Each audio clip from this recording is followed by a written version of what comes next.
has won the Democratic nominating process. Bernie's endorsement this week was part of the old political process. It was more of a theatrical event than anything else.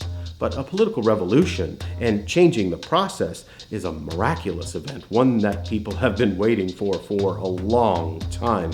I expect that process to change. Those 1,900 delegates are going to find some ways to change that process. And I agree with Bernie. Hillary won the nominating process. Secretary Clinton has won the Democratic nominating process. The one that included all those private primaries. I expect those private primaries, formerly known as closed primaries, to change. I expect some of the superdelegate system to change.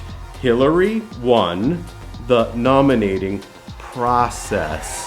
And I congratulate her for that. And Bernie, in his speech, endorsed the issues. He got a long way on some domestic policy issues like the minimum wage and college tuition, marijuana policy, and huge price on carbon. That's huge. Now, it's understandable that the Clinton campaign may not want to get into foreign policy discussions and trade policy discussions because those issues invite in the opinions of the other 6.5 billion people on the planet. And those issues can change from day to day, week to week. Things in Syria do change from minute to minute. So it's understandable that they're hesitant to make any sort of concession on foreign policy and trade negotiations and that kind of thing right yet. But I also heard Hillary seems to be aware of this political process. Senator Sanders has brought people off the sidelines and into the political process. He has energized and inspired a generation of young people who care deeply about our country and are building a movement that is bigger than one candidate or one campaign.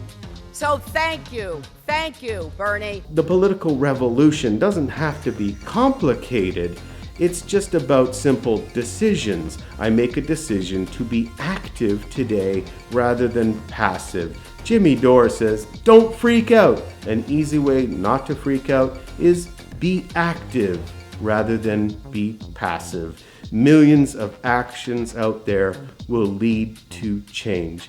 And Hillary, please smile at the appropriate times when you have a speech. Thank you, Bernie. Thank you, Bernie, and then you say thank you, Bernie again, and you don't look over and you don't make eye contact and you don't smile? Hillary, why do people not trust what you say? Because when you're reading that teleprompter, you gotta have a bit of acting skill. You gotta know when you make some eye contact and when you speak from the heart.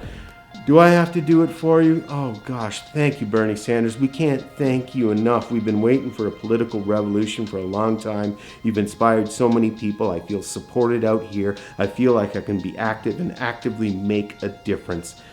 Thank you, Bernie Sanders. Still feeling the burn. Feel the burn. This campaign is not just about electing a president. What this campaign is about is creating a process for a political revolution in which millions of Americans, working people who have given up on the political process, they don't think anybody hears their pains or their concerns. Young people, low-income people who are not involved in the political process. What this campaign is not only about electing someone who has the most progressive agenda, it is about bringing tens of millions of people together to demand that we have a government that represents all of us and not just the 1% who today have so much economic and political power. Thank you all very much.